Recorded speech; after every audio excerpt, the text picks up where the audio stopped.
beautiful people. Hello.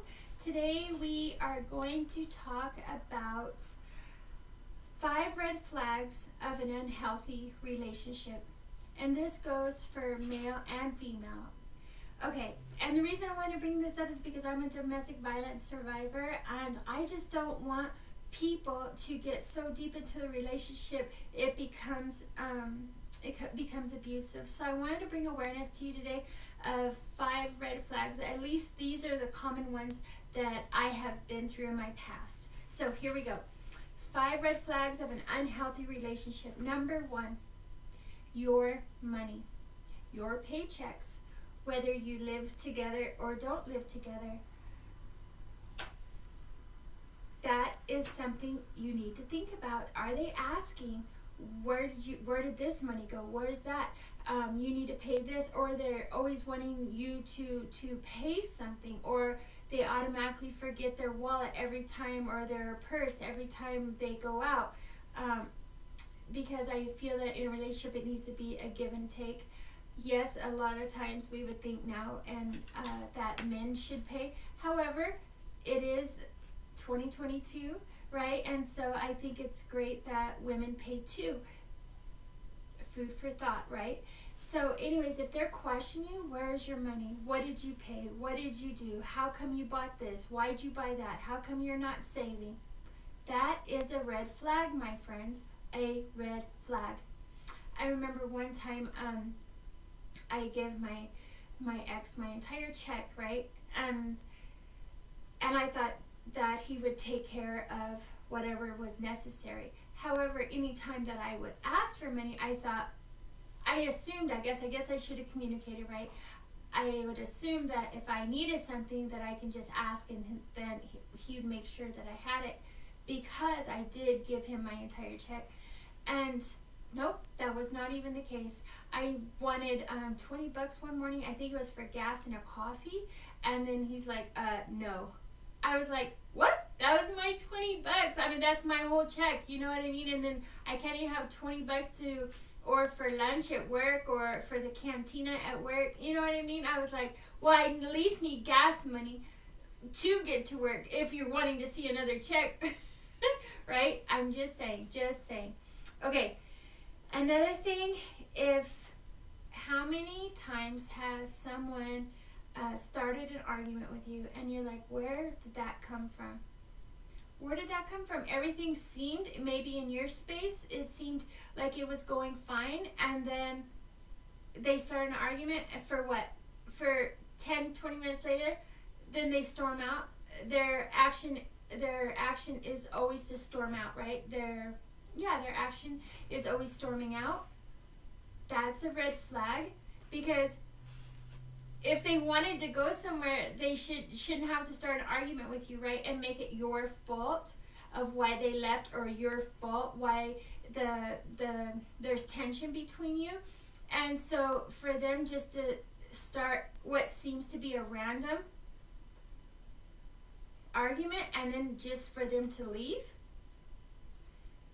I'm just saying. And if that starts, it's best to, like, the next day or whatever, to try to mend that and see if there's a real problem, or if it doesn't make sense to you, then there possibly is a red flag there, because there should be some kind of explanation that makes sense to you of what is going on, right? And if it doesn't make sense to you, and you notice it becomes a pattern, then perhaps, yes, my friends, a red flag. So that's 2 red flags. Money and arguments, then leaving. Okay, number 3. I hate this one. Demanding you to answer your phone. Because we have cell phone nowadays, right? So it's like our cell phone's always on us. So it's like they demand you to answer your phone. Anytime they contact you via text, messenger, you better answer your phone or respond back to them, even if it's just a heart, or even if it's just a smiley, or a fist bump, or, right? They expect you to do that and demands it, right? I'm just saying you may want to discuss that with your partner and to see what's really the underlying problem there, because it shouldn't be that way. They should understand that you're working or that you're busy doing XYZ, or, right? I'm not saying it's okay for the other partner to totally ghost you. I'm not saying that. However, if it becomes an argument about your phone, and then at which point they need to go through it as well, no, right? No way. That is definitely a red flag, a crimson flag. Ooh! Okay, let's see what the number 4 is. Tell you how to dress, or ask you if they don't tell you how to dress, or if you do dress up, or maybe you put on your favorite perfume or your favorite cologne, and they kind of throw a fit about it, like, where are you going? What are you doing getting all dressed up? Why'd you put cologne on? Why'd you put perfume on? Who are you going to go see? I mean, like, let me tell you something. We get dressed and smell good for ourselves. It doesn't always we don't always have to get dressed up or smell good or bathe or self-care because there's a problem, right? Like there's a secret there, or a lie there, or a mysterious whatever there, right? It's because we want to. So there will be a portion of time, yeah, if you're going out or whatever, maybe it's a surprise, you may want to get dressed up for your partner. However, there's not always some kind of deceitful something going on there, right? So when they start questioning it, you may want to question that they're questioning you every time you put on cologne, perfume, or get dressed, or buy new this or buy new that clothing for yourself, and you take self-care. If they're questioning your self-care, just saying, that can be a red flag. I know it was for me. Like I couldn't wear makeup, and then I don't know, why are you getting dressed up? Or, I mean, I don't know. I'm just saying, red flag. Also, this is our 5th red flag right here. If they're not wanting to share their past with you, tell you stories about their past. If they are, especially if you're in I can't say at the beginning of a relationship, because I know that we kind of put our best foot forward at the beginning of a relationship, but if you notice as time has went by and you still don't know a lot about their past, I didn't say meet their family, or, I mean, yeah, of course that comes, but like, who were their friends? What were they like in high school? What were they like in college? I mean, sharing stuff, if they don't just automatically share stuff about either their past or even their day, right? If you have to pry it out of them, that right there could be a red flag. Because you shouldn't, your partner should want to share with you, because if your partner, you should be best friends, right? And it just comes automatic. You just want to share and talk.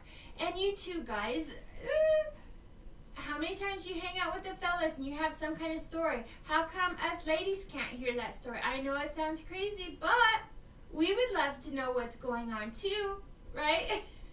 We would love to hear stories about your past too. Even though we may not relate, but you know how nice it is just to know the person that you're with in a whole, as a whole, to know I don't know, for me it feels like it's really nice to know the person as a whole. I remember when I decided to make it a point, like when I got into a relationship, to tell them every single tiny detail. I mean, I didn't even care what it was. Do you know why? Because at that point, somewhere along the line, they cannot say, oh, I did not know this about you. Oh, I did not know. No, they will love me, all of me, and be with me, all of me, or they are not worthy of me, right? And then that person I was telling all my whatever to, my whole entire life to, they're like, why are you even telling me half of that? They're like, if I had as much as you did, or whatever I went through, they're like, I think it would take me some time to tell you all that, right? But I told it up front because from my perspective, that's also being raw and real. And that's also, I want them to want all of me or like all of me. And if they don't, then let's not waste time, right? Because time is very precious to each and every one of us. So why waste each other's time, right? Just saying. Okay, so that is that. Those are our 5 red flags of an unhealthy relationship. And for all of you that do not know me, my name is Andrea Love, and this is Life It Counts and Growing Pains. And this topic is about life and growing pains.